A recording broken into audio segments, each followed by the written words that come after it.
Bom dia, pessoal. Bem-vindos a mais um Power Trends, o nosso canal exclusivo de conteúdo da Concert. Eu sou a Paty, sou Head de Marketing, e hoje estamos aqui para apresentar o webinar Aplicações de Armazenamento de Energia nas Utilities. Com o crescimento exponencial da utilização das fontes de energias renováveis, como solar e eólica, o armazenamento de energia ganha uma importância ainda maior no Brasil e no mundo. A cada ano, a nossa matriz energética se transforma e potencializa novas oportunidades. O armazenamento de energia torna-se um elemento essencial e complementar na expansão das renováveis, o que contribui para garantir a segurança energética do sistema. E no caso das utilities, cada vez mais a discussão torna-se crucial, devido ao aumento de carga na rede de energia elétrica. Para discutir sobre essas questões, trazemos hoje aqui Alexandre Bueno, diretor da ABAC, e Petrônio Spayer, diretor de operação da Concert. Bem-vindos. Alexandre, ele é consultor sênior do setor elétrico. Atuou 34 anos na CEMIG, com cargos de engenheiro, gerente do COD, superintendente de tecnologias alternativas energéticas, consultor em gestão regulatória de ativos. Hoje ele é consultor e diretor de P&D da ABAC, formou em engenharia elétrica, possui especialização em engenharia econômica pela Fundação Dom Cabral, MBA em finanças pelo IBMEC e MBA em gestão de negócios pela Fundação Dom Cabral. Petrônio Spayer é diretor de operações aqui na Concert, com mais de 30 anos de experiência em desenvolvimento de projetos envolvendo sistemas escadas, sistemas críticos para a área de energia e projetos de P&D. É formado em Engenharia Eletrônica pela PUC Minas, é membro do I3E, do SIGRE e do Sim User Group. Possui MBA em Gestão de Negócios pelo IBMEC, é PMP desde 2003 e especialista em Ciência da Computação pela UFMG. Na agenda de hoje, Alexandre Bueno nos contextualizará sobre a situação atual e os desafios que as utilities enfrentam. E Petrônio falará sobre as tecnologias operacionais que podem ser utilizadas no armazenamento de energia das concessionárias. E antes da gente começar, só uma orientação sobre as perguntas. Na barra de baixo de vocês tem uma abinha que chama Q&A, que vocês podem mandar perguntas para a gente durante todo o webinar. No final, a gente vai ter um tempo reservado para que o Alexandre e o Petrônio possam responder vocês. Bom evento para todo mundo e bem-vindo, Alexandre. Bom dia, Patrícia. Bom dia, Petrônio. Bom dia para todos que estão nos ouvindo. O som está bom? Tá ótimo. O som está perfeito. Então, é um prazer, né, estar aqui para falar um pouco sobre essas novas tecnologias que têm surgido, especificamente a tecnologia de armazenamento de energia, que tem nos trazido diversas novas possibilidades de operação do sistema elétrico e até mesmo algumas aplicações ligadas à gestão de carga e até à gestão da expansão do sistema elétrico. Então, Petrônio, por gentileza, vamos passar, né, a nossa agenda de hoje. Tem uma contextualização, situação atual do armazenamento de energia no Brasil e no mundo, algumas aplicações, alguma coisa sobre custos e, sobretudo, sobre a expectativa de redução de custos ao longo do tempo e o panorama do Brasil. E depois o Petrônio fala um pouco sobre tecnologias operacionais, tipos de armazenamento, algo que eu considero muito importante, que são as plataformas de supervisão e controle e conexão com sistemas das concessionárias para troca de informação e tecnologias, e depois fazemos uma conclusão, né? Vamos em frente, Petrônio.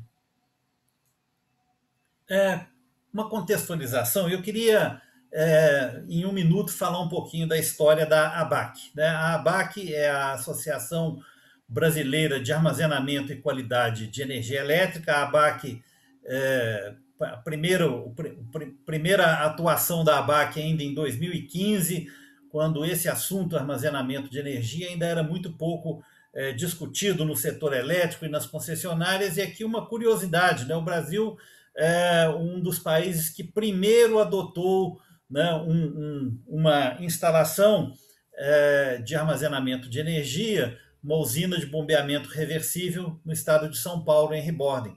E depois disso o Brasil não fez muita coisa em termos de armazenamento de energia, retornando agora com aplicações que requerem tecnologias de armazenamento, sistemas de armazenamento. Mas nesse cenário surge a ABAC com o objetivo de promover os sistemas de armazenamento, tanto do ponto de vista técnico e tecnológico, mas, sobretudo, e a gente vai ver à frente, questões ligadas aos aspectos regulatórios institucionais, que, do nosso ponto de vista, são essenciais para que essa tecnologia se torne comum aqui entre nós. Então, o que é que faz um sistema de armazenamento de energia? Ele é muito simples. Essencialmente, um sistema de armazenamento de energia desloca energia no tempo. Ele guarda energia num determinado momento e devolve ou coloca à disposição do sistema essa energia no momento posterior, diferente daquele momento do armazenamento. E isso muda um paradigma importante, fundamental dos sistemas elétricos, né? Que até então se queria dizer que a energia produzida ela teria que ser produzida no mesmo momento e na mesma quantidade da energia consumida, né? E isso leva a uma série de considerações posteriores, né? Por exemplo, o ERAC, os esquemas regionais de alívio de carga, são recursos, são sistemas que o operador nacional utiliza para promover o equilíbrio entre geração e carga. Então, sempre que você perde um bloco significativo de geração, existem sistemas que tentam reduzir a carga na mesma proporção. E a maneira de fazer isso é cortando carga. Então, os sistemas de armazenamento eles oferecem uma alternativa diferente, né? Eles permitem, ao permitir o deslocamento da energia no tempo, eles desacoplam a geração da carga e permitem uma nova forma de balanço. Então, acho que esse é de balanço de carga no sistema. Então, acho que esse é o grande ponto a ser considerado. E o armazenamento de energia, ele envolve a conversão da energia elétrica em outra forma de energia armazenável, né? Armazenar energia elétrica na sua forma eletromagnética, ou no campo magnético, ou num campo elétrico, ainda é algo caro e que não permite o armazenamento de grandes quantidades de energia. Então, o armazenamento na forma que nós conhecemos hoje, ele envolve a conversão da energia elétrica numa outra forma de energia, principalmente nesse momento, potencial, energia potencial. Então, sistemas de bombeamento reversível são essencialmente sistemas que acumulam energia na energia potencial da água, ou armazenamento químico, né? O que envolve o armazenamento de energia através de uma reação química reversível. Os sistemas de armazenamento, eles podem, principais serviços que eles prestam, o que eles podem fazer? Eles suportam a inserção de geração renovável, que é inerentemente intermitente, em grandes volumes, porque eles permitem, né, reduzir essa intermitência da geração renovável.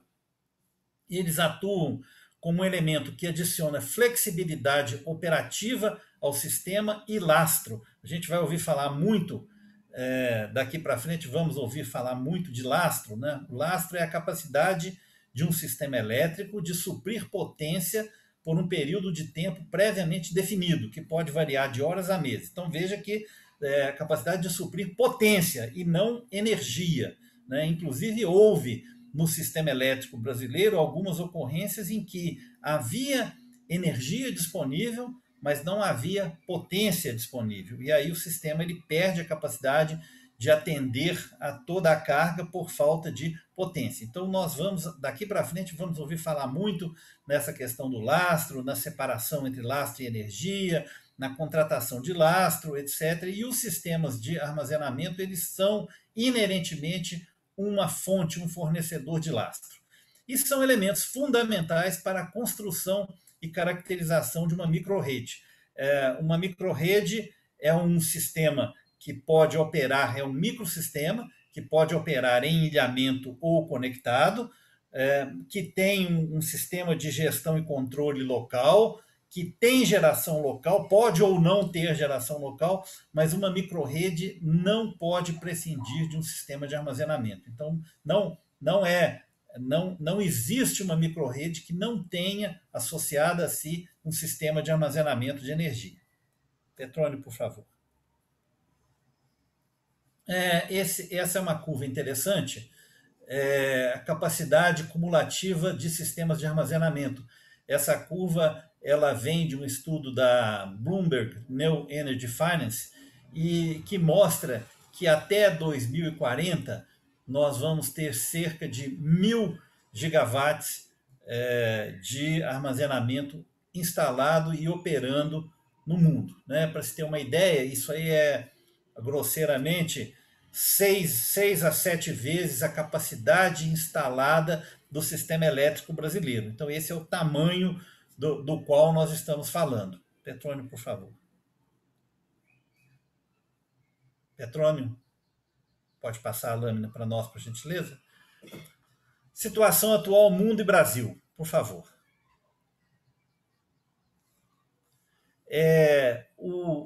Existe um acompanhamento dos sistemas de armazenamento de energia instalados no mundo, feito pelo Departamento de Energia dos Estados Unidos. Eu deixo aí 2 links, né? Nesses 2 links vocês vão encontrar informações sobre todos os sistemas de armazenamento que se cadastraram. O cadastramento é voluntário e ele é feito por quem procurar esse sistema, mas você vai encontrar aí um cadastramento de todos os sistemas de armazenamento no mundo. A potência instalada hoje gira em torno de 200 gigawatts aproximadamente no mundo, sendo que aproximadamente 180 gigawatts, em números arredondados, são sistemas de bombeamento reversível. E os outros 10%, grosseiramente, desse total são outras tecnologias de armazenamento. Petrônio, pode ir em frente, por gentileza. Eu deixo aqui também um exemplo, né? A Austrália é o primeiro exemplo que eu achei interessante, um bairro, um bairro de Queensland, que está se tornando autônomo em termos de operação energética, utilizando sistemas de armazenamento. Então, como fornecedor preferencial de energia solar e baterias, para o desenvolvimento econômico, essa empresa Oxley Songbird, desenvolvimento habitacional, o maior instalador de sistemas solares e baterias da Austrália, entrega uma oferta da Tesla Powerwall para os proprietários de residências. Então, o primeiro caso de aplicação em escala comercial aí de grande porte de sistemas de armazenamento. E na próxima lâmina, eu mostro aqui esse fato interessante. Né? Nós imaginamos, né, que aqui no Brasil ainda sistemas de armazenamento ainda estão no início da sua aplicação, nós vamos ver à frente algumas instalações experimentais, algumas instalações ainda a nível de P&D, mas se você mora nos Estados Unidos ou Canadá, você pode entrar lá no site da Tesla, no site da Tesla Powerwall, pode especificar o sistema de armazenamento que melhor atenda ao seu interesse. Então, eu colei essas 2 telinhas lá do sistema, você dá o seu endereço através do zip, né, do código postal, eles localizam a sua residência. Isso aí é apenas para ver o nível de insolação. Aqui, nesse exemplo, é um sistema de armazenamento com painéis solares. Então, eles vão lá ver a sua insolação eles pedem o valor da sua conta de energia, com isso eles conseguem calcular a quantidade de energia que você consome por mês e te perguntam, né, por quanto tempo você gostaria de suportar uma falta de energia da rede principal. E, com isso, dimensionam uma bateria, né? No caso aqui foi dimensionado uma unidade da Tesla Powerwall para as questões que eu inseri, ao custo, com descontos, ao custo de $6.880.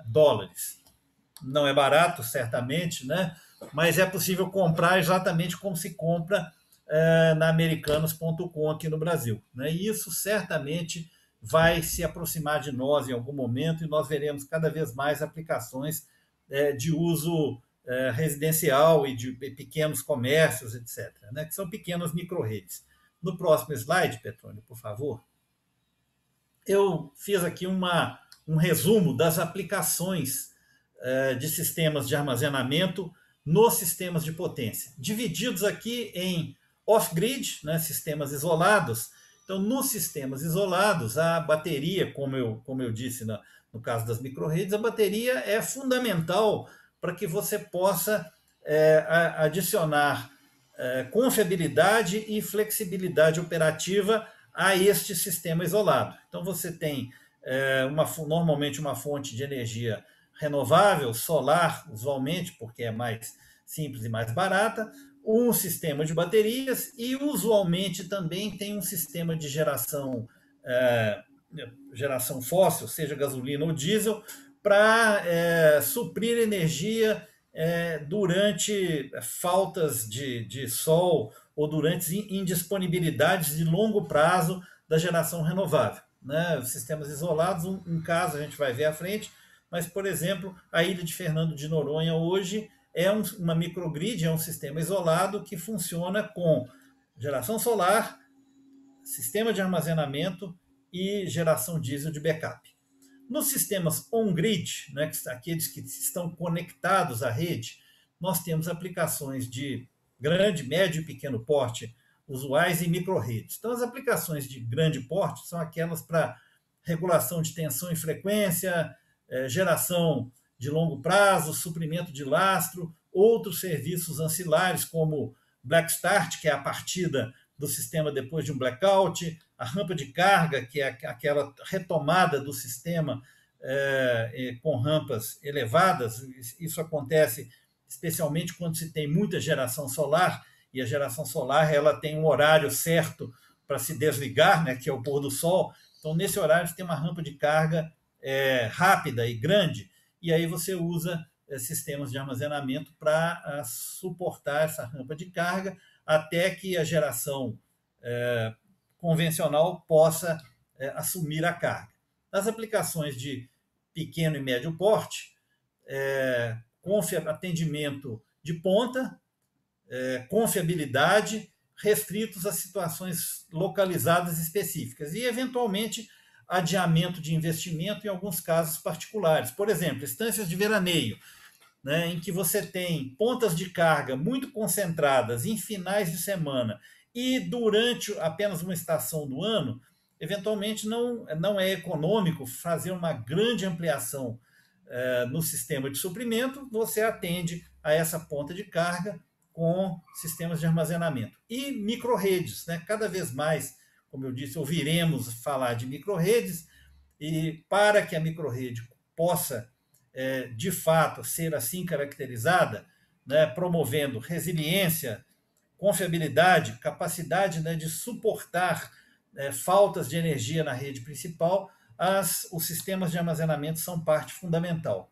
E atrás do medidor, nós temos algumas aplicações. A primeira delas, que tem surgido também no Brasil agora, que é chamada de Grid Zero, é nada mais do que um sistema de geração solar, ao qual foi adicionado uma quantidade de baterias que elimina ou evita a troca de energia com a rede elétrica. Né? Hoje, no Brasil, nós temos a figura da compensação de energia. Então, quem tem geração solar pode virtualmente armazenar a sua energia na rede elétrica, que funciona como uma grande bateria, para posterior consumo, nos períodos noturnos em que não há geração. Mas nos sistemas grid zero, o armazenamento é local, através de baterias. Na integração de mini e microgeração distribuída, os sistemas de armazenamento eles amortecem intermitência e permitem a melhoria do fator de capacidade da geração renovável. Mais à frente eu mostro isso graficamente. E na gestão de energia, né, a redução de ponta, a redução de demanda contratada, a supressão de geração diesel, melhorando também a confiabilidade e resiliência e permitindo, né, que se possa carregar o seu sistema de armazenamento nos momentos que a energia é mais barata para utilização no horário de ponta em que a energia é mais cara. Petrônio, por gentileza, a próxima lâmina. Então, aqui, graficamente, gestão de energia, que é a redução da ponta de carga. O que a gente vê? Né? No instante 1, a energia é armazenada e no instante 2, a energia é recuperada, as baterias são descarregadas. Então, isso permite uma redução da ponta de carga, uma redução da demanda contratada e ainda a aquisição da energia no momento em que ela é mais barata para utilização no momento em que ela é mais cara. Até hoje isso já é feito, por exemplo, em alguns shopping centers, isso é feito utilizando-se geração diesel. E a geração diesel, além de ser uma forma, além de ser poluente, emissora, ter desgaste mecânico, ainda tem questões ligadas ao armazenamento do combustível, né? O óleo diesel ele oxida com o tempo, tem que ter mecanismos de contenção em caso de vazamento, controle de incêndio. Então, a cada vez mais se torna viável a sua substituição por sistemas de armazenamento com baterias. A próxima aplicação, no próximo slide, a gente vai ver aqui a questão grid zero, depois a gente volta. Confiabilidade. Né? Os sistemas de armazenamento fazem o papel de um grande no-break. Então, você pode conjugar, inclusive, a redução de ponta com a melhoria da confiabilidade, porque o sistema, uma vez que as baterias estão carregadas, o consumo é muito baixo. É apenas aquele necessário para manter o sistema em flutuação, em stand-by. Né? Então, é um grande no-break. Mas no momento em que acontece uma interrupção de energia, as baterias podem suprir essa energia e usualmente se faz uma gestão de cargas, né? É feita uma interrupção de cargas não essenciais para que o dimensionamento das baterias fique econômico, né? Para que ele seja viável. Vamos em frente? E os sistemas de grid zero, como eu disse, que são aqueles em que não há uma troca de energia entre o sistema local e a rede elétrica. Então, você pode até eventualmente consumir energia da rede elétrica no caso de uma indisponibilidade local, mas normalmente não se injeta energia na rede elétrica, né? E aí não se utiliza a figura da compensação de energia. Na próxima lâmina, a gente vê aqui aquilo que eu disse, né? O aumento do fator de capacidade da mini geração distribuída. Como a mini geração distribuída goza de uma isenção tributária de ICMS, em todo o país, essa isenção é até 1 megawatt de geração, isso foi definido pela resolução 482, antiga versão anterior, e posteriormente ampliado para 5 megawatts. O Estado de Minas também ampliou a isenção de ICMS para capacidade instalada de até 5 megawatts. Então, como é que é feito isso? Né? A usina fotovoltaica ela é superdimensionada, de modo a se otimizar a sua geração ao longo do dia, e existe uma certa quantidade de energia que é perdida, aí, entre aspas, que não é aproveitada, que não é injetada nos sistemas, porque ela excede esses 5 megawatts ou 1 megawatt nos outros estados, e essa energia ela não é utilizada, ela é perdida. Bom, sistemas de armazenamento permitem, né, possibilitam que essa energia seja armazenada ao longo do dia e depois entregue para a carga nas primeiras horas do período noturno, que são exatamente aqueles momentos em que se tem a ponta de carga no sistema elétrico e que a energia é mais cara. Então, esse é um grande benefício, né? Essas baterias instaladas junto de sistemas de mini geração, além de amortecerem aquela variabilidade da mini geração, elas permitem o aumento do fator de capacidade. E o aumento de fator de capacidade significa mais utilização do investimento efetuado, né, em sistema e, por consequência, melhor retorno para esse investimento. Aí na próxima lâmina, a gente vê, por favor, Petrônio, a próxima lâmina, né, a evolução dos custos do armazenamento de energia. Essa curva ela é obtida aí do National Renewable Energy Laboratory, que é o Laboratório Nacional de Energias Renováveis do Departamento de Energia. O Departamento de Energia é como se fosse o Ministério de Energia, né, nos Estados Unidos, mostrando aí que os custos de armazenamento devem se reduzir a 125 dólares por quilowatt-hora de armazenamento, ou 125, 0,12 centavos de dólar por watt-hora armazenado até 2030, e para 75 dólares por quilowatt-hora armazenado, ou 7,5 centavos até 2050. Uma queda de 67% nos custos até 2030 e 80% até 2050 em relação aos preços de 2019. Essa é aquela chamada curva de aprendizado, né? Que é uma curva que, na medida em que se aumenta a escala, se melhoram os métodos de produção, etc., se ganha em escala, o preço cai rapidamente e depois começa a cair mais lentamente. Né? Por gentileza, na próxima lâmina, a gente vê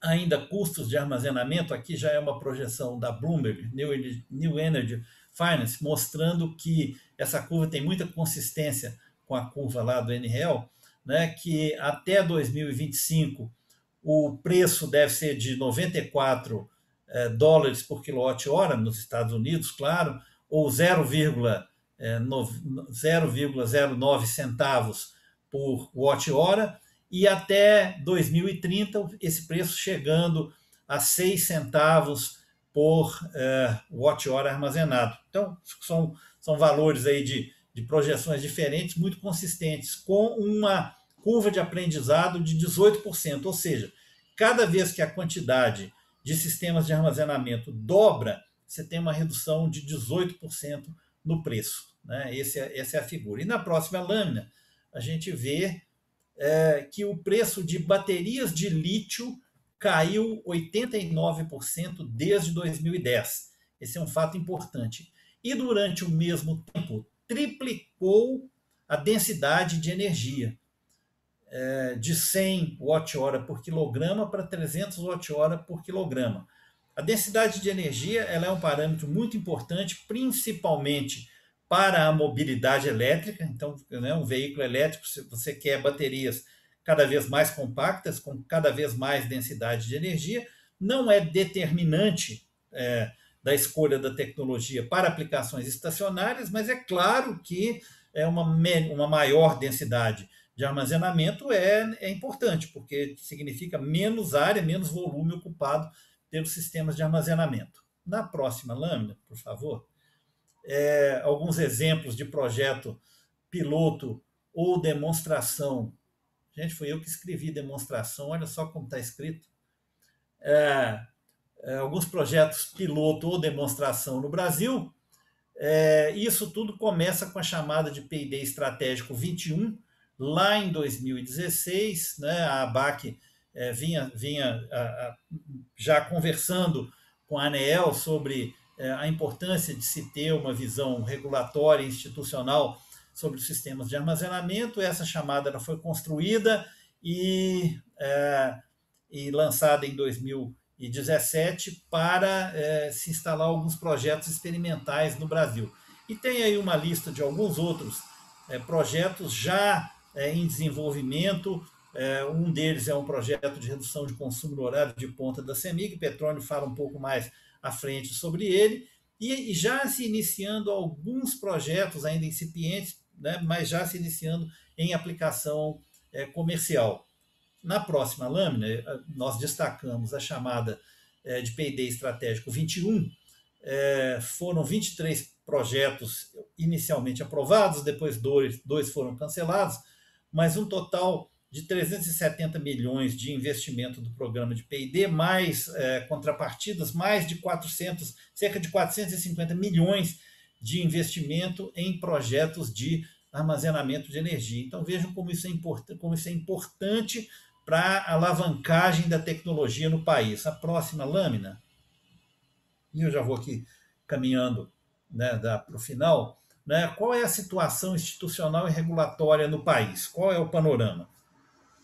Então, o Ministério de Minas e Energia criou um grupo para estudar modernização do setor elétrico, um grupo que conta com a participação do Ministério, da agência reguladora, dos principais agentes do país, representados através das suas associações. A ABAC está representada nesse grupo, e os sistemas de armazenamento aparecem em dois dos subgrupos desse grupo, né? No grupo de tecnologia e no grupo de lastro, de separação entre lastro e energia. A EPE também tem se preocupado com o assunto, tem estudado o assunto, publicou ainda em novembro de 2019 esse relatório, Sistemas de Armazenamento em Baterias, aplicações e questões relevantes para o planejamento. Aqui eu faço uma ressalva, a ABAC já se manifestou formalmente, nós concordamos com todo o relatório, exceto com os preços apresentados. A nossa percepção é de que os preços têm caído muito rapidamente, mesmo no Brasil já se pratica preços inferiores a 50 centavos de dólar por watt-hora de armazenamento, já internalizado, já a tecnologia internalizada no país. E a ANEEL lança no final de 2020 a tomada de subsídios número 11, que trata da inserção dos sistemas de armazenamento e da transformação energética. Eu recomendo depois que visitem os trabalhos, que conheçam esse site. Se quiserem, eu posso passar mais informações. Na próxima lâmina, eu passo a palavra para o Petrônio, para ele falar um pouco sobre tecnologias operacionais, e depois, mais à frente, nós voltamos para fazer um fechamento. Tá? Obrigado, até já. Muito bom. Bom dia a todos, espero que estejam todos bem, com saúde, e agradeço desde já a participação no nosso webinar aqui. Depois dessa apresentação do Alexandre, aí fica difícil até de acrescentar alguma coisa para falar sobre esse assunto, né? Mas eu escolhi falar, então, da parte mais tecnológica, que permite que uma instalação de armazenamento de energia baseada em baterias funcionar adequadamente do ponto de vista da concessionária. Então, algumas coisas aqui a gente até repete um pouco, mas é importante para ter a visualização aqui de como que, né, o armazenamento de energia está inserido no nosso mundo aqui da distribuidora e da concessionária. Quer dizer, você tem, na realidade, armazenamento de energia tanto em casas, indústrias, microgrids, subestações. Isso tudo está conectado normalmente a uma distribuidora e sempre vai chegar a algum operador do sistema de potência. Como já levantado aí, mostrado pelo Alexandre, temos vários tipos aí, né, de armazenamento de energia com várias funcionalidades, load leveling, né, nivelamento de carga, integração de renováveis, regulação de frequência, estabilização de tensão, reserva de emergência, dentre outros. E cada um com sua característica de potência, sua característica de tempo, né, de lastro aí. E cada um, logicamente, com exigências diferentes e com a participação diferente da concessionária na interação com esses sistemas. Agora, como gerir isso tudo, né? Isso é a pergunta que a gente tem de responder e, logicamente, é preciso se ter inteligência para fazer isso tudo funcionar harmoniosamente. Precisamos de sistemas de gerenciamento integrados e interoperáveis, gerando, então, dados confiáveis. Eu gosto dessa figura porque é uma figura, na realidade, eu acho que da EPRI, que mostra todos os sistemas interligados em um barramento de microserviços, né? Normalmente também utilizando um padrão de semântica que é o Common Information Model.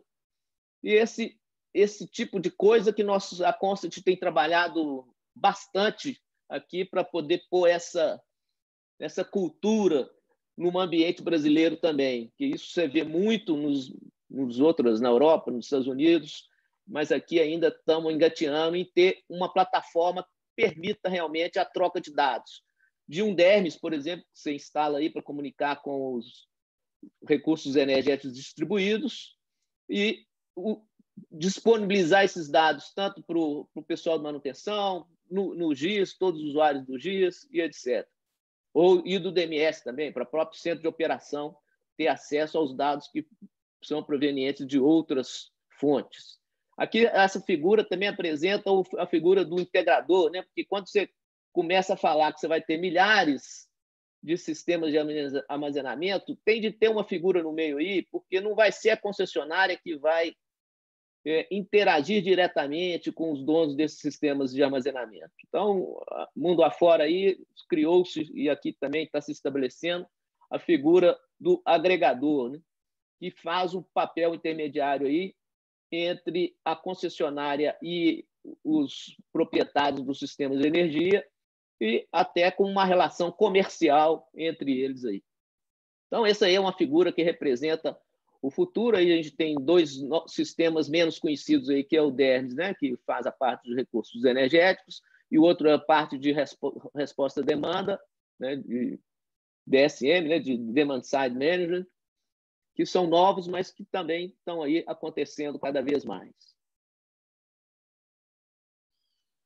Para isso tudo funcionar, né, é uma arquitetura geral, né? Como que isso? Você tem de ter redes de telecomunicações, você tem que ter formas, então, de fazer as comunicações, integrar os sistemas. Você tem, então, vários sistemas envolvidos, né? Aqui a gente tem o centro de operação com DERMS, que seria, então, o equivalente àquela figurinha anterior, né, na tela anterior. Os sistemas que controlam a bateria, né? Esse slide, especificamente, na realidade, ele mostra uma arquitetura que está sendo utilizada no projeto PID da CEMIG, onde a Contos participa com outros parceiros, que é a implantação de uma planta piloto dentro da Universidade Federal de Minas Gerais, onde nós vamos, além de implantar piloto, acompanhar a operação, analisar os impactos, definir modelos de negócios. Para isso, gerou-se, então, toda uma estrutura de software e de hardware, né, para poder fazer esse acompanhamento. Então, aqui a gente tem essa série de sistemas, que eu vou detalhar um pouquinho mais para frente, que são, além do DERMS, que não é o nosso foco aqui, mas você tem o MS, o Energy Management System, um BMS, que é o que cuida da bateria, o Power Converter, né, que é o inversor, e aglomerando isso tudo aí, a gente chama do BESS, né, que é o Battery Energy Storage System. Então, nesse caso aqui, nós estamos usando dois sistemas de armazenamento, um com 750 kVA e 1.000 kWh, outro 400 kVA e 750 kWh. Um baseado em lítio, outro em chumbo, carbono.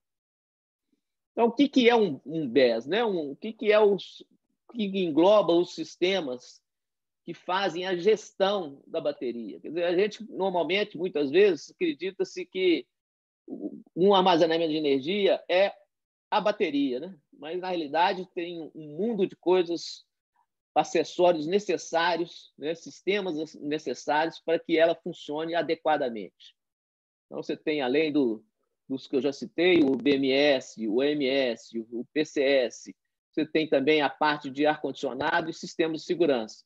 É muito importante você ter um combate a incêndio, por exemplo, de primeira linha. Nós vamos ver aqui mais à frente as funcionalidades. O que, então, um sistema de gerenciamento da bateria faz? Quer dizer, ele tem aí, várias funções extremamente importantes, né? Inclusive para preservar a saúde da bateria, né? E a longevidade do uso da bateria. Então, é a proteção das células, controle de carga, gerenciamento de demanda, determinação do estado da carga. Isso é muito importante para poder fazer os casos de uso, né? De nível, quanto você pode entrar, quanto de carga que você pode fornecer, você tem de estar isso muito bem determinado, como que estão as células, né? Balanceamento das células e, logicamente, manter um histórico de dados para poder agir, ter uma manutenção preventiva, na realidade, baseada em condição, comunicar com o centro, né? Porque todos os dados que são colhidos aqui, eles são muito importantes para a gestão do sistema como um todo. Aqui eu não vou entrar no detalhe, nós estamos um pouco avançados no tempo, mas a proteção das células, uma das coisas mais importantes é corrente excessiva, né? Que isso pode gerar um desgaste na célula, tanto durante a carga quanto a descarga. Quer dizer, as células das baterias, ela tem uma curva que tem que ser seguida tanto para a carga quanto para a descarga. Então, é a função desse software manter isso dentro dos limites da célula, né? Das especificações. E outro problema muito importante é não permitir o sobreaquecimento. Então, nunca você tem que controlar a temperatura da célula e evitar que tenha algum problema de sobreaquecimento. Controle de carga, que é outra função também extremamente importante. Essas funções são básicas e são usadas nos casos de uso, né? De nivelamento de carga, de controle de demanda, de todos aqueles casos de uso de armazenamento de energia. Então, o carregamento das baterias deve ser analisado de forma controlada para garantir os limites de carregamento, né? Considerando uma duração pré-estabelecida, o que você planejou e projetou para aquela bateria. Então, e sempre mantendo os limites de segurança operacional. Como eu já disse, baterias de tecnologia diferentes têm modelos aí de estratégias de carregamento diferentes.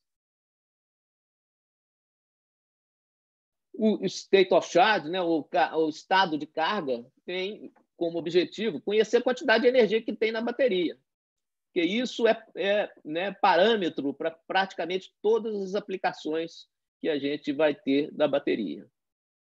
Então, permite ao usuário saber por quanto tempo aquela bateria pode performar antes de precisar de ser recarregada. Aceitação, o estado de saúde, como eu já disse, a aceitação da carga, a resistência interna é outro parâmetro extremamente importante, porque isso provoca né, o aquecimento e uma série de problemas na bateria. Normalmente, a impedância da célula que é usada, então, para poder verificar esse estado de saúde da célula. Outra função interessante é o balanceamento das células.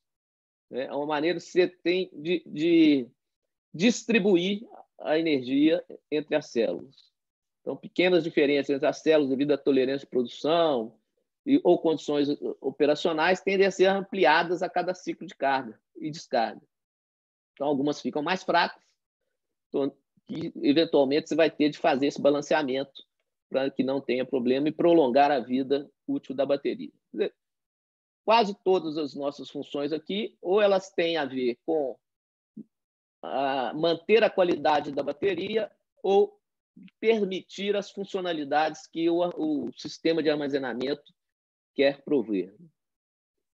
Isso tudo, então, tem de ser monitorado e armazenado e sempre levado a um nível superior, né?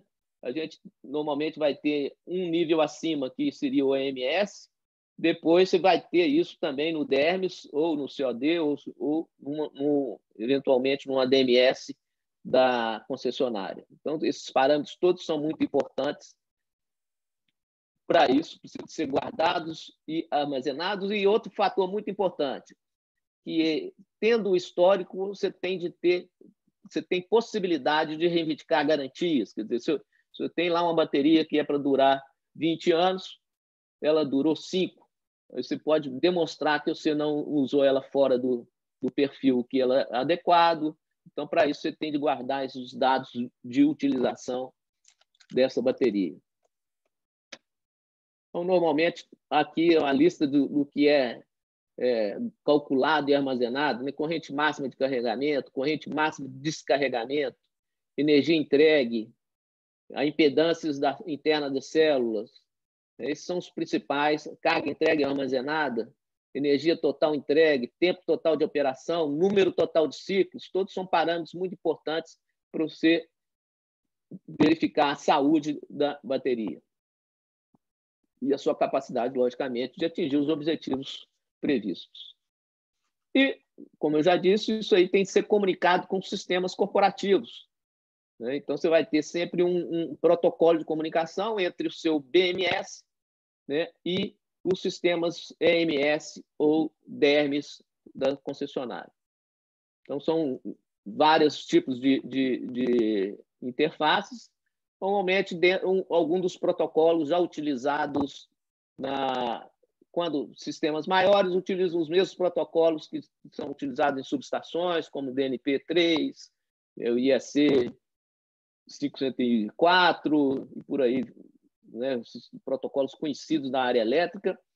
E quando a gente fala de sistemas menores, né, os protocolos mais utilizados têm sido o MQTT, que é o de IoT, que na realidade normalmente vão para um agregador e o agregador comunica com um protocolo já mais dominado pela concessionária, não fazendo com que os sistemas escadas tenham de falar diretamente com esses sistemas. Então, esse é o BMS. Agora, qual é o EMS? O EMS, na realidade, é um nome genérico para um sistema que é desenvolvido para gerenciar o uso de energia em diferentes aplicações. Pode ser industriais, comerciais e residenciais. Quem já labuta aí na área de energia, né, de centros de operação, o EMS, no caso de uma concessionária, na parte de alta tensão, ele tem um outro viés, né, que é definir o estado, né, estimar o estado da rede do sistema de potência. Aqui é gerenciar o uso da energia. Então, no caso do BES, o EMS tem como funcionalidade monitorar e controlar todos os requisitos da aplicação e pontos de ajustes gerais dele. Quer dizer, ele que define quando que você vai carregar a bateria, quanto que você vai descarregar, quanto o tempo de descarregamento, quanto o tempo de carga. E sempre na melhor hora, de forma que você tenha, então, uma parte econômica e financeira atingida, né? Outro é o conversor, o inversor, praticamente, né? Que é o responsável pela interface entre, né, a bateria e o sistema de potência, o sistema elétrico de potência. Então, são dispositivos eletrônicos de potência, transformadores, cubículos, sistemas auxiliares e de segurança, né, com toda a proteção necessária que se faz para poder fazer essa interligação. A parte de aquecimento, né, ou de ventilação, é um sistema importante que, na realidade, algumas tecnologias de bateria têm um risco até de explosão, né? Então, você tem sempre manter uma determinada temperatura. Então, esse é um sistema que, apesar de ser auxiliar, ele é extremamente importante no contexto de um sistema de armazenamento baseado em bateria. Ele ajuda, então, a ter a temperatura interna estável. Como eu disse, é extremamente importante quando se liga com tecnologias de alta periculosidade, como lítio-íon, que pode vir a explodir. Já outras tecnologias têm menos problemas quanto isso. Outro combate a incêndio. Eu estou passando aqui de forma até bem rápida, mas é muito importante para você ter a dimensão do que é um sistema de armazenamento. A bateria é uma parte e é realmente o custo maior, mas o projeto do sistema como todo tem que ser bem feito para que a operação desse sistema seja viável e boa, atenda os objetivos. Então, alguns outros ainda são sistemas contra intrusão, fontes de alimentação auxiliares, e os diversos dispositivos de proteção. Muito bem. O outro item aqui, então, isso é de forma geral, o que você tem num sistema de armazenamento. Agora, parece complicado, mas a vantagem é que, na realidade, muito dessas coisas já vem do fabricante, um BMS bem feito, o sistema de supervisão da bateria bem feito, normalmente ele é integrado à bateria, é vendido pelo mesmo fabricante, e isso é repassado todas essas informações para um nível superior, que seria uma plataforma de supervisão e controle, né?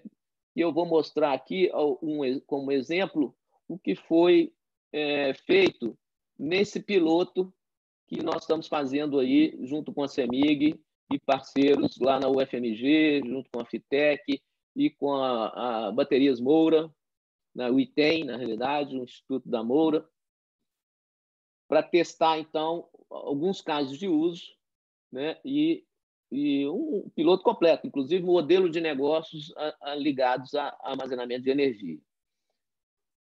Então, quais são as funcionalidades que nós implementamos nessa plataforma de supervisão e controle? São os cadastros de todos os recursos energéticos distribuídos, que no nosso caso, basicamente, apesar de ter sido feito genérico, são as baterias, o sistema de armazenamento de energia baseado em bateria, o monitoramento dos mesmos, supervisão e controle, quer dizer, você pode ligar e desligar, né, fazer carga, descarga, uma ferramenta de suporte à contingência e manutenção, tem uma parte aí de minimização, que já é um dos casos de desvio de tensão em regime permanente, e peak shaving e load level.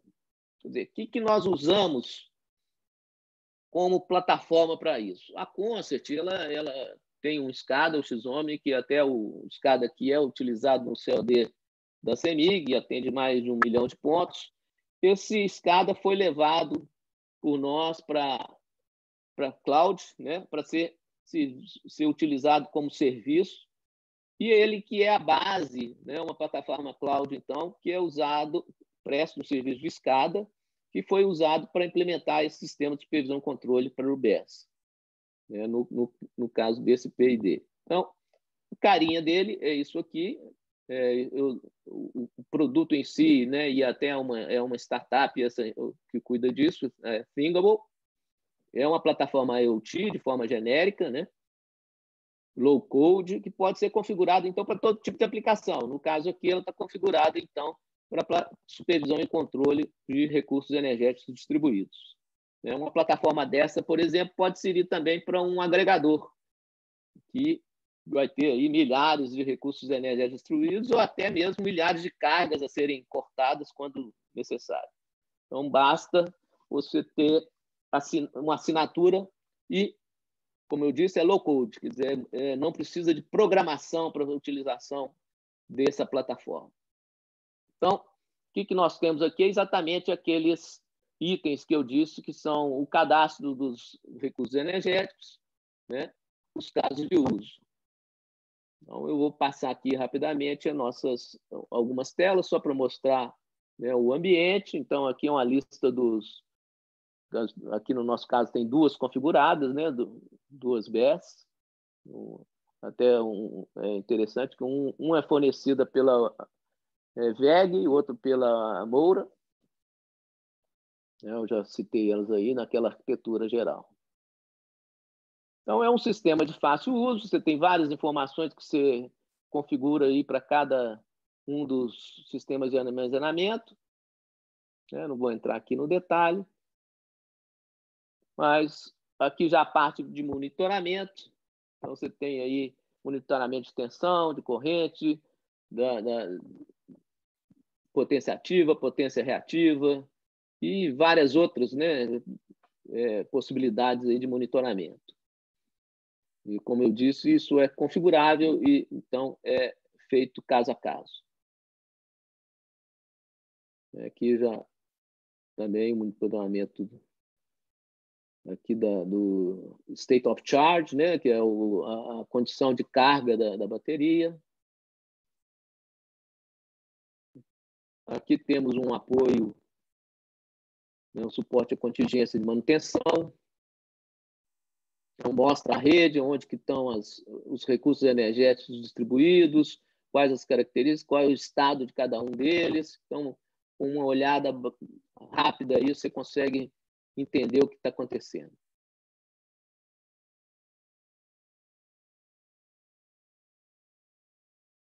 Aqui já é uma tela para o controle de tensão, né?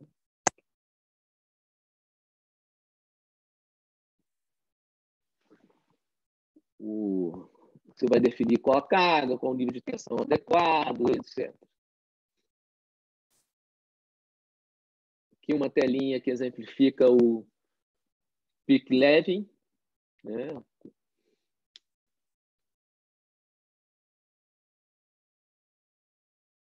A parte aqui explicando o peak shaving, como já foi explicado pelo Alexandre, não vou entrar aqui de novo, né? Mas basicamente você tem a diferença, se não tem UBS, você vai ter, né, um pico, e você põe a bateria, ele corta o pico de tal forma então que fique abaixo do nível que foi configurado.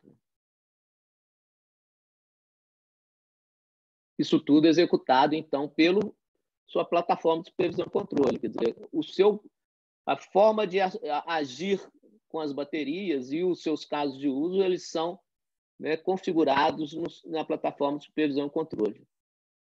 Podem incluir, inclusive, mais do que um sistema de armazenamento, né? Pode ser simultâneo com vários sistemas de armazenamento. Load leveling. Aqui, as figurinhas aí de cada tipo de caso de uso, né? E a carga da bateria durante o período que você tem o acionamento, como chama, a potência da fotovoltaica, né? E a descarga, então, durante a noite, normalmente, no horário de pico.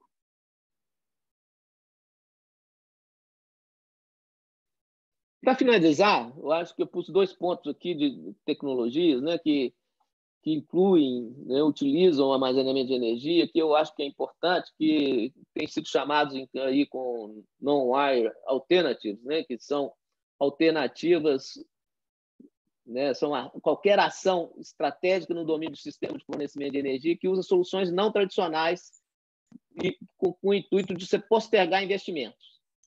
Então, uma das ações é o uso da armazenamento de energia, e é o que aqui o meu foco aqui não é explicar o microgrid, que já foi também explicado pelo Alexandre, mas é essa figura, né, onde que você tem também, para um microgrid funcionar bem, você tem um sistema que tem que estar por trás, né?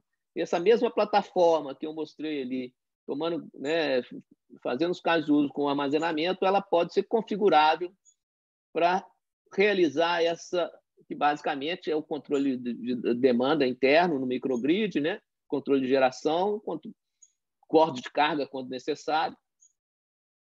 Além disso, você tem toda a parte de previsão, né, e otimização do uso dos recursos que estão naquele microgrid. Então, isso exige uma plataforma de controle, né, e uma possibilidade é exatamente a plataforma que já foi mostrada aí. Quer dizer, outra aplicação com o mesmo tipo de plataforma é as plantas de geração virtuais. Quer dizer, você agregar, então, são sistemas que vão agregar, controlar, despachar, planejar e otimizar um conjunto de DERs, de forma a prover serviços similares de uma planta de geração convencional, né? Ela também evita necessidade de expansão do sistema, né? Então, essa figura aqui, onde você tem o agregador, né? O agregador ele precisa de uma plataforma de software que converse com todos os DERs e converse também com o sistema da concessionária, né? Que é tipicamente o que eu mostrei aí. O agregador já existe em várias partes do mundo, como eu disse, e está chegando aqui também no Brasil. Então, esse é o meu último slide aqui. Eu passaremos para as conclusões. O Alexandre, você assume aí de novo? Estou de volta. Então,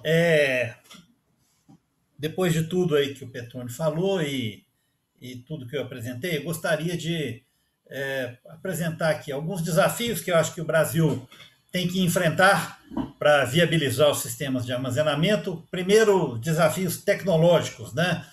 Nós precisamos de pesquisa e desenvolvimento em smart grids, eletrônica de potência, armazenamento, sistemas, baterias mesmo e gestão de microredes. precisamos de laboratórios nacionais e projetos pilotos selecionados, né, que nos permitam buscar conhecimento específico e desenvolver sistemas de proteção e controle de microrredes com as características nossas, locais, né? Hoje ainda são incipientes. Mais desafios na próxima lâmina. Petrônio. Eu não consigo passar as lâminas, Pedro.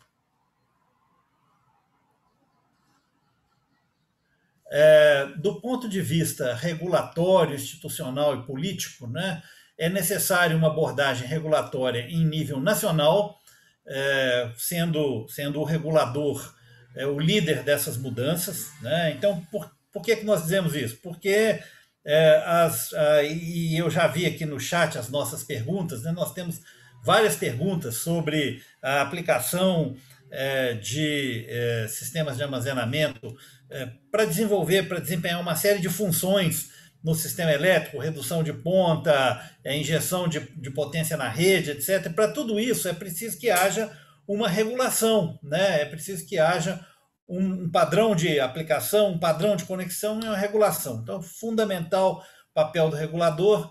É necessário também que haja uma redefinição do papel das distribuidoras, que essencialmente a separação entre fio e energia, né? Isso tem sido recorrente em todas as discussões que envolvem o sistema elétrico, a necessidade dessa separação entre fio e energia, para que os serviços possam ficar mais claramente identificados, e a revisão dos procedimentos de interconexão de geração distribuída, né? Isso veio lá do final de 2019, depois nós entramos numa pandemia e toda a energia do sistema elétrico aí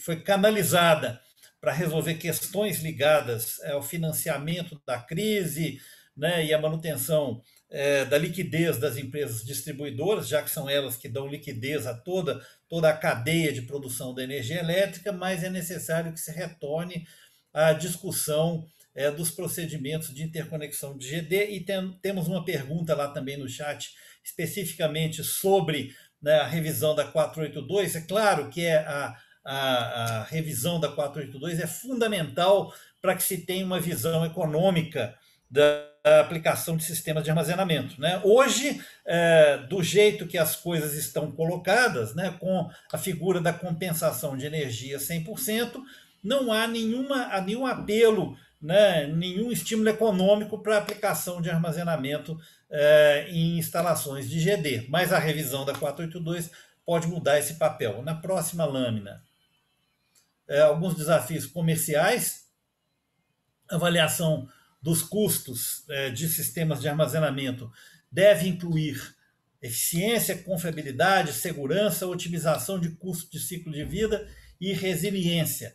O Petrônio mostrou muito bem todos os sistemas acessórios para a implantação dos sistemas de armazenamento, e aqui também eu queria aproveitar para já abordar duas questões que estão colocadas lá nas perguntas, eu já respondo aqui, né, sobre custos de sistemas de armazenamento e viabilidade econômica de sistemas de armazenamento. Então, eu queria dizer, né, que, primeiro, custos, a gente viu duas análises diferentes mostrando que os custos de armazenamento devem se reduzir bastante nos próximos anos. Esses custos ainda são relativamente elevados, especialmente no Brasil, em torno aí, abaixo, mas em torno de $500 por quilowatt-hora armazenado, então ainda são custos elevados, né? Quando a gente tem uma geração, né, a comparação usualmente é feita com geração, mas é necessário, ao se fazer essa comparação, reconhecer que, primeiro, os sistemas de armazenamento eles têm que comprar, entre aspas, a energia que eles, da rede elétrica, a energia que eles vão devolver. E os sistemas de geração própria, diesel, por exemplo, eles têm outros custos ligados à logística do diesel, armazenamento, controle de incêndio, etc. Então, tudo isso precisa ser ponderado. Mas os custos de armazenamento ainda caindo rapidamente, mas ainda são elevados e ensejam aplicações específicas.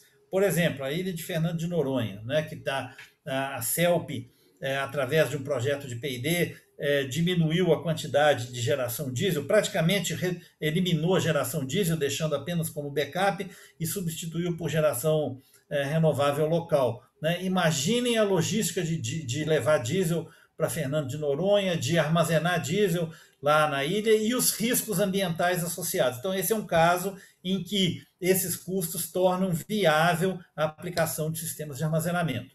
E outro desafio comercial é repartir os ganhos, né? Eu escrevi aí custos, mas eu diria até os ganhos e benefícios entre todos os participantes do negócio de microrredes. Né? E nós temos algumas perguntas que eu acho que também se encaixam aqui, né, sobre redução de ponta, gestão de ponta. Não há ainda viabilidade econômica para você instalar um conjunto de baterias apenas para reduzir ponta. É mais barato contratar demanda na ponta, né? Ainda é. Mas, na medida que você constrói uma microrrede, esse custo ele é diluído por vários serviços, né? Confiabilidade, redução de ponta, integração de geração local, e aí você começa a ter viabilidade. Né? A próxima lâmina, por gentileza. Por fim, né? Padronização. É fundamental que se tenha padrões para que se consiga avançar nas microrredes e nos sistemas de armazenamento. Padronização de segurança, de troca de informações, de critérios operativos e aspectos de conectividade. Padrões para a indústria, né? A indústria o padrão ele permite intercambiabilidade, né? Ele permite que você possa fazer com que você conviva, né, com fornecimentos de fabricantes diversos. Então, os padrões eles são para a indústria eles são fundamentais também para a alavancagem dos sistemas de armazenamento. E uma base de dados de lições aprendidas, de modelos de negócio, de operação e de segurança, de microrredes. Né? E aqui eu uso microrrede nesse item aqui quase como um sinônimo de sistema de armazenamento, porque isso aqui tudo vale da mesma forma especificamente para sistemas de armazenamento. E, por fim, na lâmina final, algumas conclusões. Né? O que é fundamental para a viabilidade dos sistemas de armazenamento. Né? A isonomia na competição e tratamento das soluções. Então, quando,